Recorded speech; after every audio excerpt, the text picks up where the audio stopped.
Thank you again for being here. And I just want to follow up a little more. I asked you earlier about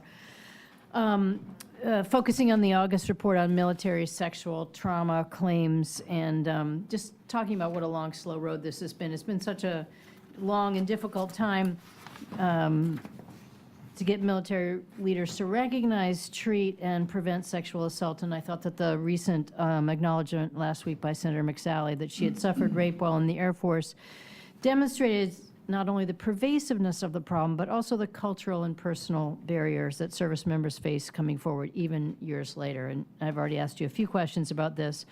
The VBA also agreed to update its training course for claims processors by September 30th of 2018 and said it would require the training to be completed by all veteran service representatives and rating veteran service representatives by October 31st.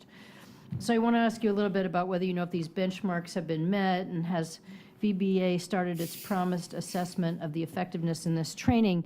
And I just wanted to remark again, this isn't the first time the VBA has been shown to be improperly adjudicating these claims and has agreed to mandate additional training.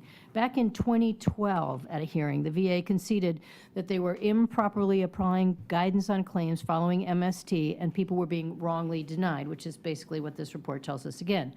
They agreed at that point to reopen any previously denied claim for review. Then this report comes out 6 years later showing that these claims are still being wrongly denied half of the time.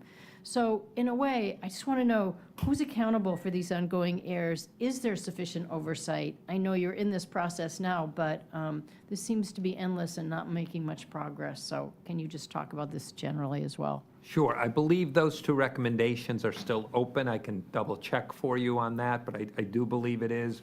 And we can get to you, what we know about what progress they're making. But I meet with the Undersecretary for Benefits on about a monthly basis. We have regular meeting. And the issues you raise are exactly what I talked about, because I get frustrated when I see the same kind of issues over and over. And we have very candid discussions about how VBA can focus on it. Training is always a big issue. Policies are a big issue. There are a number of things that you just see over and over. And he's been in the job, I think, a little more than a year.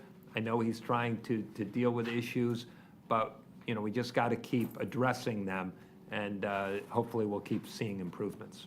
Are there other things than what's currently been going on that can happen from your perspective to provide more oversight? It does seem like, given the length of time that we've been talking about this as members of Congress, obviously this issue's been going on much longer period of time, and the fact that, for instance, we talked about they changed their training methods and it only made the problem worse. What other oversight can we be giving them, either as this body of Congress or from your perspective as the OIG, to just move this faster and more effectively? I think hearings like this, and there was a hearing at the HVAC on some of our benefits programs last year. I think those kind of hearings really spotlight the issues, and I think they have an impact. Well, thank you for your work, and thank you, Madam Chair.